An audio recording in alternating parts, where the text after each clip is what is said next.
Hi guys, I'm so happy to be here today, and I just wanted to go through a few tips, my top 5 tips for when you're doing a craft fair. So I'm really excited because I'm going to be at the Pinterest show here in San Diego on April 13th and 14th, and this is a really big event.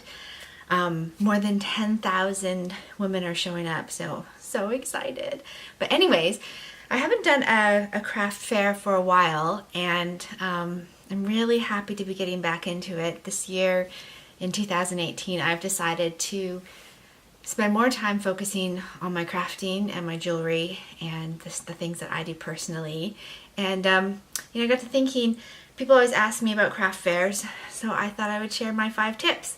And I know that you've probably seen a lot on the web, on the internet, YouTube already, but mine are kind of similar, but this is just my take on it. So the first thing for me is the booth. And the booth is your space that you want to be inviting, and you want it to stand out a little bit differently than every other booth out there. I mean, I've walked by and I've seen stuff, just people have a table, and I mean, trust me, my very first craft fair, I had a table and I just laid everything out, and I didn't know. So I just walked around and saw other people's booths. It's like, oh man, so this is not very good. But okay, so with the booth, you really want to make it an inviting space and just kind of its own environment, if I could describe it that way. So I'm going to give you some tips for booth setup. One thing, I sell jewelry, so the jewelry is, always, you want everything to be at eye level. So if you're selling soaps or if you're selling handbags, it might be a little different, but the concept is still the same, where you want to create a cohesive environment. So I like white tablecloth, and I like, kind of that shabby chic sort of look. That's kind of what I go for, the organic type of feel. But I've seen other jewelers that use wood, and they like black, and that's their colors. So whatever is kind of your concept. So here's a few things that I do. First, I find out the dimensions. So normally I'll get a 10 by 10 booth, which is great because then I can use my pop-up tent. Some things about a pop-up tent that you need to think about is, if you're inside in California, you're not allowed to have the canopy. So you can have your pop-up tent, which I always use because I want to create walls in a space. So what I do on the canopy, and I just got this to show you, is I use little fairy lights. I bought these at Target. I think they were like $9.99, and I have 4 of them, and it has a battery pack. So I actually Velcro this to the very top of the canopy, and I use 4 lines, and I decorate my canopy with fairy lights. So that's, if I'm inside, this is wonderful. If I'm outside, you can do it too, just depending on the weather and where you're going to be. But I always use these fairy lights. I love kind of what it creates. So get these at Target. I'm sure you can buy them at other places, Urban Outfitters or all those. And then I want to create walls.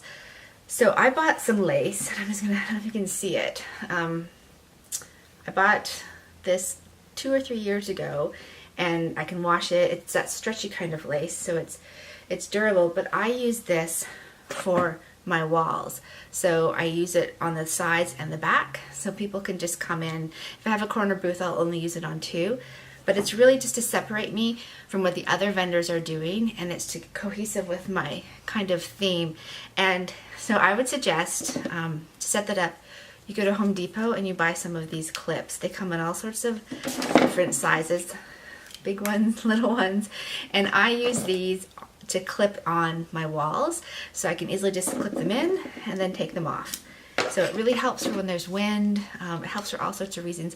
You could use satin, or you could use a sheet, or something that, if you've got like crushed velvet, if that's more your theme. But get some of these from Home Depot, get some side fabrics, and then you've made yourself some walls that you can just take up and put down. The good thing about those fabrics is I've done craft events where I'm only allowed to have a table inside, and then I'll use the lace on the tablecloth instead. So those are a few things. Another thing is to keep all your stuff eye level. You don't want people always having to look down. You want to grab their attention as they're walking in. So I did another video on jewelry displays. If you're selling jewelry and how to make some really cheap stuff around your house, I suggest you go have a look at that. Okay, So I think that's it. Oh yeah, I also, in the ads, one thing that I do personally is I pick up fresh flowers. People just love kind of the lace and the flowers, and it's very welcoming. So something like that. I've seen other people bring in like plants, just something that's organic, that kind of goes with your theme is always useful if you can do that. So I've got a list down here. Okay, the next thing, number 2, is a card reader. I know this is simple and everyone probably talks about this now. A card reader you must have, or you're just going to lose so many sales because everyone expects it now. I know the Square has them. I use PayPal, so I have a PayPal account, and it's not even a business account, and they gave me a free card reader when I signed up. So it's just one of the things that you can do.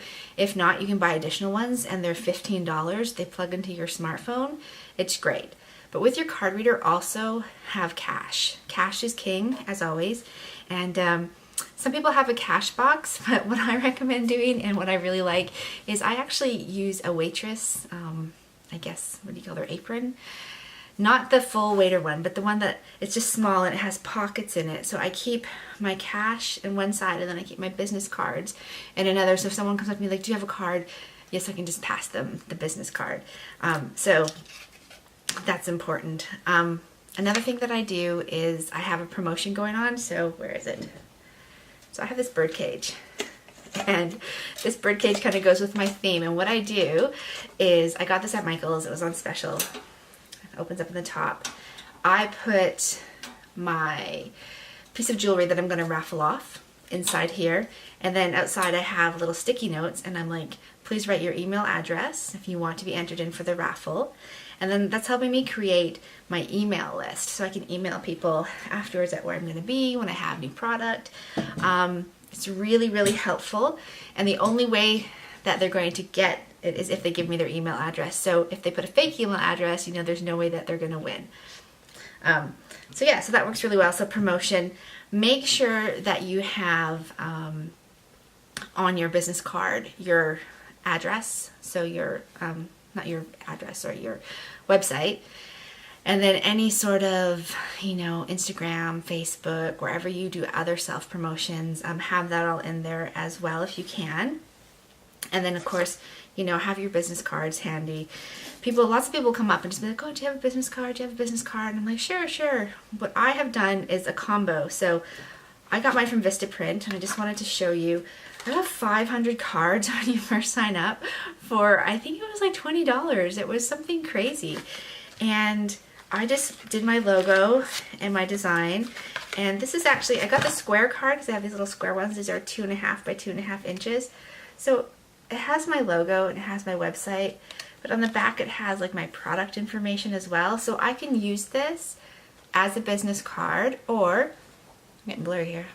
I can use this as a business card, or I can use it as a product card. So just to give you I'll show you what I mean.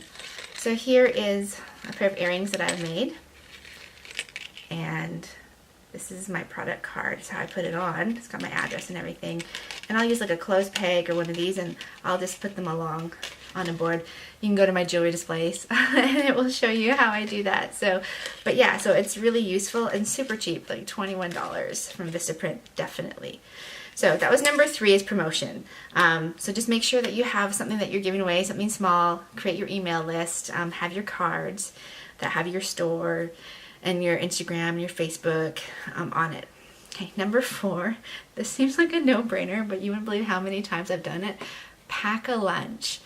I'm not joking, and lots of water, because you're going to be talking a lot. People will be coming and going, and if you're manning the booth yourself, definitely pack a lunch. There's been times where I was like, oh, I'll just go to the food trucks or whoever there and buy something, but I've been too busy. I can't get away, or the lineup at the food truck is too long, and I'm like, oh, I don't want to leave my table for that long. So if you're going by yourself, definitely pack a lunch. Even if you're having a friend help you, pack a lunch just so you have something healthy and good, that will keep you energized, because it is exhausting. After doing a 2-day craft fair, you'll be surprised at how much it takes out of you.